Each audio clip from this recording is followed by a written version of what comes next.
بسم اللہ الرحمن الرحیم۔ طالوت اور جالوت کے درمیان ایک فیصلہ کن جنگ ہوئی جس میں جالوت قتل ہو گیا اور اس کے نتیجے میں ایک نبی کو بادشاہت عطا ہوئی۔ طالوت اور جالوت کون تھے اور وہ کون سے نبی تھے جن کے ہاتھوں جالوت کا قتل ہوا؟ اس واقعے کو بائبل اور قرآن پاک میں بھی بیان کیا گیا ہے۔ یہی ہماری آج کی ویڈیو کا موضوع ہے۔ ناظرین، طالوت کا ذکر قرآن پاک میں ایک نیک بادشاہ کے طور پر آیا ہے جو موسیٰ علیہ السلام کے بعد پیغمبر سموئیل علیہ السلام کے وقت میں تخت نشین ہوئے اور بنی اسرائیل کو ظالموں کے ظلم سے نجات دلائی۔ بائبل میں طالوت کا نام ساؤل آیا ہے۔ عبرانی بائبل کے مطابق ساؤل یا طالوت مملکت اسرائیل کے پہلے بادشاہ تھے۔ ان کے والد کا نام قیس تھا اور ان کا تعلق قبیلہ بنیامین سے تھا۔ قبیلہ بنیامین اسرائیل کے 12 قبیلوں میں سے ایک قبیلہ تھا۔ مملکت اسرائیل کے بارے میں کہا جاتا ہے کہ تقریباً 931 قبل مسیح سے 722 قبل مسیح تک قائم تھی۔ عبرانی کتاب مقدس کے مطابق موسیٰ علیہ السلام کے بعد جب کافی عرصہ گزر گیا تو غیر ملکی اقوام سے خطرات کے خدشوں کے تحت اسرائیلی قبائل نے متحد ہو کر مملکت اسرائیل کی بنیاد رکھی اور پیغمبر سموئیل یا شمعون علیہ السلام نے بنی اسرائیل کے تقاضے پر وحی الہی کی رہنمائی سے ان کے لیے پہلا بادشاہ طالوت یا ساؤل کو مقرر کیا۔ طالوت بنی اسرائیل کے نیک شخص تھے۔ جب ان کو بادشاہ مقرر کیا گیا تو لوگوں نے کہا کہ یہ کیسے ممکن ہے جبکہ طالوت تو دولت مند بھی نہیں ہے۔ تو آپ علیہ السلام نے فرمایا کہ اللہ جس کو چاہتا ہے اپنا ملک دے دیتا ہے۔ چنانچہ اللہ تعالیٰ کے فیصلے کے مطابق طالوت بادشاہ بن گئے۔ ان کے بعد جالوت کا ذکر کیا جائے تو جالوت بہت ہی قدآور اور نہایت ہی طاقتور بادشاہ تھا۔ وہ لوہے کی زرہ اور سر سے پاؤں تک لوہے کا جنگی لباس پہنتا تھا۔ وہ اپنے سر پر لوہے کی جو ٹوپی پہنتا تھا اس کا وزن 300 رطل تھا۔ جالوت فلسطین جنگجو تھا۔ فلسطین میں بربر قوم آباد تھی اور یہ ان کا بادشاہ تھا۔ اس کے باپ کا نام مولود تھا۔ اس نے بنی اسرائیل پر حملہ کیا اور اردن کے علاقے میں لڑائی ہوئی۔ تبری کے مطابق وہ عاد اور سمود کی قوم سے تعلق رکھتا تھا اور اس نے اسرائیلیوں کو بہت پریشان کر رکھا تھا، حتیٰ کہ تبرکات اور تابوت سکینہ بھی بنی اسرائیل سے چھین کر لے گیا۔ بائبل میں اس کا نام گولیت ہے۔ طالوت بادشاہ بن چکے تھے۔ جالوت کی قوم اور ان کے حملوں کی وجہ سے تنگ آ کے انہوں نے ان سے جنگ کا فیصلہ کیا اور بنی اسرائیل کو جنگ کے لیے تیار کیا اور جنگ کرنے کے لیے اپنی فوج کو لے کر بیت المقدس سے میدان جنگ کے لیے نکل پڑے۔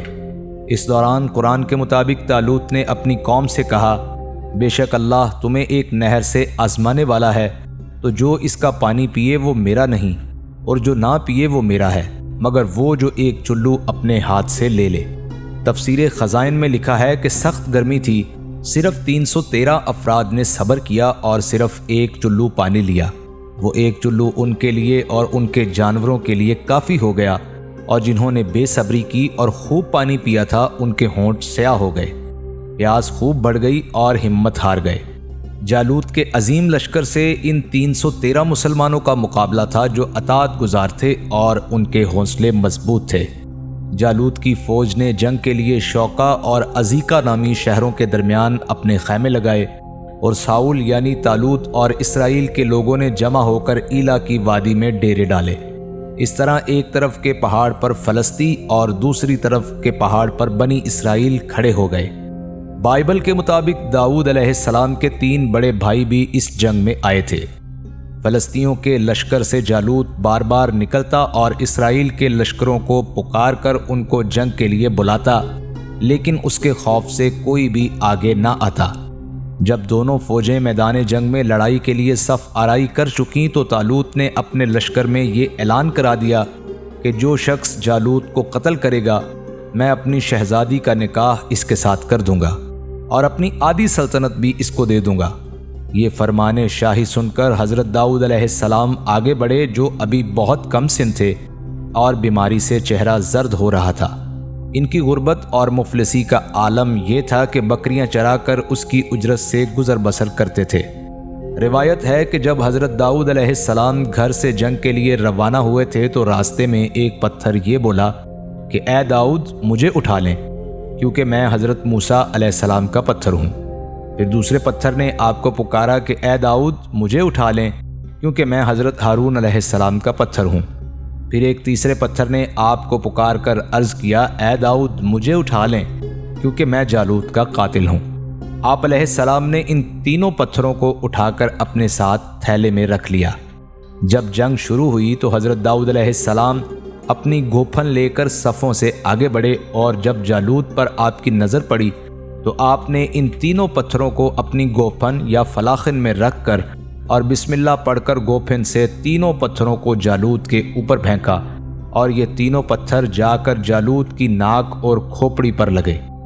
گوپھن یا فلاخن رسی کا بنا ہوا ایک ہتھیار ہوتا ہے جس کے بیچ میں پتھر رکھتے ہیں اور ہاتھ سے گردش دے کر اس پتھر کو حریف پر مارتے ہیں، غرض کے وہ پتھر اس کے بھیجے کو پاش پاش کر کے سر کے پیچھے سے نکل کر 30 جالوتیوں کو لگے اور سب کے سب مقتول ہو کر گر پڑے۔ پھر حضرت داؤد علیہ السلام نے جالوت کی لاش کو گھسیٹتے ہوئے لا کر اپنے بادشاہ طالوت کے قدموں میں ڈال دیا۔ اس پر طالوت اور بنی اسرائیل بے حد خوش ہوئے۔ جالوت کے قتل ہو جانے سے اس کا لشکر بھاگ نکلا اور طالوت کو فتح حاصل ہو گئی، اور اپنے اعلان کے مطابق طالوت نے حضرت داؤد علیہ السلام کے ساتھ اپنی لڑکی جس کا نام میکال یا میخال بتایا جاتا ہے اس کا نکاح کر دیا، اور اپنی آدھی سلطنت کا ان کو سلطان بنا دیا۔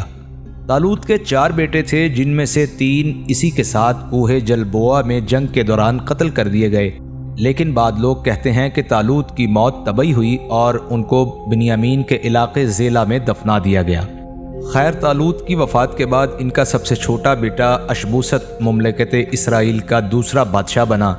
بادشاہ بنتے وقت اس کی عمر 40 سال تھی۔ جب اشبوست بادشاہ بنا تو حضرت داؤد علیہ السلام یہودا کے علاقے کے بادشاہ تھے۔ کچھ عرصہ بعد اشبوست کو اس کے 2 وزیروں نے قتل کر دیا تو حضرت داؤد علیہ السلام پوری مملکت اسرائیل کے بادشاہ بن گئے، اور جب حضرت سموئیل علیہ السلام کی وفات ہو گئی تو اللہ تعالیٰ نے حضرت داؤد علیہ السلام کو سلطنت کے ساتھ نبوت سے بھی سرفراز فرما دیا۔ حضرت داؤد علیہ السلام سے پہلے سلطنت اور نبوت دونوں اعزاز ایک ساتھ کسی کو بھی نہیں ملے تھے۔ آپ پہلے شخص ہیں کہ ان دونوں عہدوں پر فائز ہو کر 70 برس تک سلطنت اور نبوت دونوں منصبوں کے فرائض پورے کرتے رہے، اور پھر آپ کے بعد آپ کے فرزند حضرت سلیمان علیہ السلام کو بھی اللہ تعالیٰ نے سلطنت اور نبوت دونوں مرتبوں سے سرفراز فرمایا۔ دعا کرتے ہیں کہ اللہ تعالیٰ ہمیں بھی اپنے نیک بندوں کی راہ پر چلنے کی توفیق عطا فرمائے، آمین ثم آمین۔